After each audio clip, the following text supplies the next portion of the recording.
Assalamualaikum warahmatullahi wabarakatuh. Para santri, para alumni, para muslimin yang mengikuti kultum di sore hari ini, insyaallah melanjutkan tentang Asyratus Sa'ah bagian pertama. Kemarin sudah dibahas di antara Asyratus Sa'ah yang sudah terlewat adalah Bi'tsatun Nabi dengan adillah-adillah yang sudah dijelaskan kemarin dari tafsir dan hadis. Asyratus Sa'ah, sebahagian daripada Asyratus Sa'ah yang sudah terlewat, yang ada di dalam hadis Bukhari Muslim yang kemarin pernah disampaikan di waktu duhon, yaitu khamsun qad madaina ad-duhon wal lizam wal rum wal batsyah wal qamar. 5 tanda-tanda nubuah Nabi dan sekaligus tanda-tanda sa'ah sudah terlewat. Maka sebahagian daripada Asyratus Sa'ah yang sudah terlewat adalah yang 5 ini.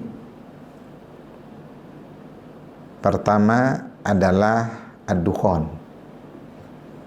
Pembahasan duhon sudah kemarin dijelaskan beberapa pendapat ulama dan sahabat tentang dukhon. Hanya dalam hadis ini dikatakan di dalam kitab Muslim, babnya juga babu asyratis sa'ah. Baik duhon makna pertama yang telah dijelaskan, mana kedua atau mana ketiga. Yang paling penting ayat duhon itu merupakan sebahagian daripada Asyratus Sa'ah. Yang kedua dalam hadis Muslim tadi adalah al-lizam. Yang dimaksud dengan al-lizam ini adalah dauhan firman Allah, firman Allah, fasaufa yakunu lizama ayakunu adzabuhum laziman, siksanya kufar itu pasti, yaitu kejadian siksa, pembunuhan dan lainnya yang terjadi di waktu Badar. Kenapa Badar itu dijadikan Asyratus Sa'ah? Karena waktu Nabi berjuang di Mekah mengemban tugas risalah Allah, orang Quraisy, Sonadid, tokoh-tokoh Quraisy itu sangat menentang. Di antaranya Abu Jahal, Umayyah, Syaibah dan seterusnya. Dina waktu perang Badar, tokoh-tokoh Quraisy semuanya mati. Maka dalam Al-Quran dikatakan liyaqto'a tarafa minal ladzina kafaru. Perang Badar di antara hikmatnya adalah untuk memutuskan sebahagian tarafal ladzina kafaru, yaitu sonadidu Quraisy, tokoh-tokoh Quraisy yang sangat benci terhadap Rasul dan berusaha menghancurkan Rasul dan agama Allah. Di waktu perang Badar semuanya mati dan hancur. Fasaufa yakunu lizama, azab yang semula dari kekalahan Badar terus tak ada ujungnya, laziman tetap itu merupakan sebahagian asyratus sa'ah di dalam kitab Muslim.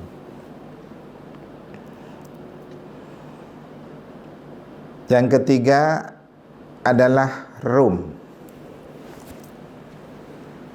Di zaman bi'sah Nabi, kekuatan dunia ada di dua negara atau kerajaan. Pertama, kekuatan Roma. Kedua, kekuatan Persia. Muslimin ada persamaan dengan salah satu kekuatan, yaitu dengan Roma, karena sama-sama ahlul kitab. Artinya orang Roma itu punya kitab samawi, yaitu Injil, orang Kristen. Umat Islam punya kitab Allah samawi, yaitu Al-Quran. Jadi ayat satu sisi persamaan antara muslimin dan orang Roma. Beda dengan orang Persia. Orang Persia itu kan agamanya Majusi, tidak punya kitab samawi. Jadi muslimin itu mendukung kepada Roma. Contoh seperti gini, kalau Persib dan Persija itu bertanding, kita sebagai orang Jawa Barat kira-kira ikut kemana? Ke Persib kan? Karena ada persamaan itu. Persib itu milik kita. Tidak mendukung ke Persija, tapi ke Persib. Itu kan. Jadi peperangan Roma dan Persia itu sangat dahsyat. Umat Islam cenderung dan mendukung kemenangan itu di Roma. Tapi ternyata terjadilah perang dahsyat itu di waktu dengan berbarengan dengan Sulhul Hudaybiyah. Mungkin perangnya ternyata kalah Roma, dikalahkan oleh Persia. Tak enak kan orang muslim, CS-nya kalah. Seperti kita mendengar kalah Persib oleh Persija, gak enak kan. Jadi hati umat Islam itu gak enak karena kekalahan Roma dikalahkan oleh Persia. Itu kejadian anu dahsyat luar biasa. Maka turunlah surat dan ayat gulibatir rum bi adnal ardi wahum mim ba'di ghalabihim sayaglibun. Dinyatakan kalah Roma. Wahum ba'da ghalabihim sayaglibun, gulibatir rum bi adnal ardi wahum ba'da ghalabihim sayaglibun. Tapi Roma sesudah dikalahkan nanti bakal mengalahkan, bakal menang. Sahabat umat Islam merasa bahagia. Turunnya ayat tersebut dan menantikan kapan kekalahan Persia, Roma bakal menang. Ternyata tidak lama Nabi juga masih ada perang lagi, kekuatan Roma dan Persia. Roma menang, Persia kalah. Bahkan Persia langsung hancur kerajaannya. Kerajaan di bawah pimpinan Evarwis bin Hurmuz, yang akhirnya sesudah kala itu kan saling merebutan kekuasaan anak-anak mahkotanya. Sampai habis anak lelakinya, orang Persia mengangkat seorang ratu wanita sampai ke telinga Rasul, la yufliha qaumun wallau amrohum imro'atan. Itulah kekalahan dan kehancuran Persia. Itu adalah Rum. Ini merupakan tanda kiamat karena kejadian yang dahsyat, yang luar biasa, kata penjelasan ulama di dalam penjelasan hadis.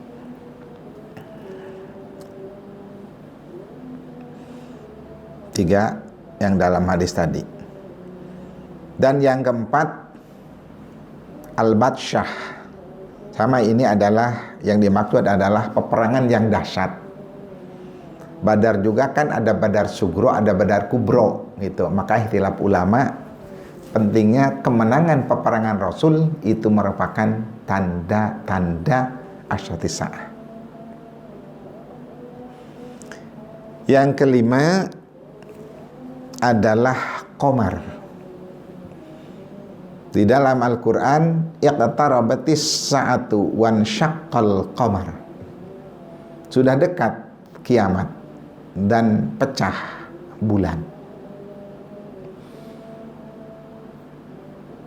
Insyiqaqul qamar merupakan mukjizat Nabi, sebagian mukjizat Nabi yang paling besar. Nabi bisa membelahkan bulan. Orang-orang Quraisy minta tanda nubuwah. Maka Nabi berdoa kepada Allah dan bulan dibelahkan, satu di bawah gunung, yang satu di atas gunung. Kata Nabi, isyhadu, saksikan oleh kalian. Kenapa insyiqaqul qamar ini menjadi asyrat sebagai asyarat sa'ah? Karena nanti di waktu kiamat datang itu bulan juga pecah. Itu kata penjelasan di dalam tafsir. Jadi insyiqaqul qamar, mukjizat Nabi yang paling besar, sebahagian mukjizat Nabi yang besar. Nanti di hari kiamat sama, bulan itu pecah, bintang-bintang dan planet-planet hancur, pecah, belah. Maka insyiqaqul qamar merupakan sebahagian daripada asratus sa'ah yang sudah terlewat. Maka kata Nabi dalam hadis riwayat Bukhari Muslim, mad khamsun qad madaina ad-duhan wal lizam warum wal batsyah wal qamar. Itu diantara sebahagian daripada asratus sa'ah yang sudah terlewati. Semuanya ini adalah mukjizat Nabi yang besar, dijadikan asratus sa'ah karena luar biasanya dan hebatnya. Dan juga nanti seperti insyiqaqul qamar, begitu kiamat terjadi bulan pecah lagi, maka insyiqaqul qamar merupakan asratus sa'ah. Iqtarabatis sa'atu wan syaqqal qamar. Mungkin yang dibahas cukup, udah 5 menit lagi maghribnya. Wallahu a'lam bishawab. Wassalamualaikum warahmatullahi wabarakatuh.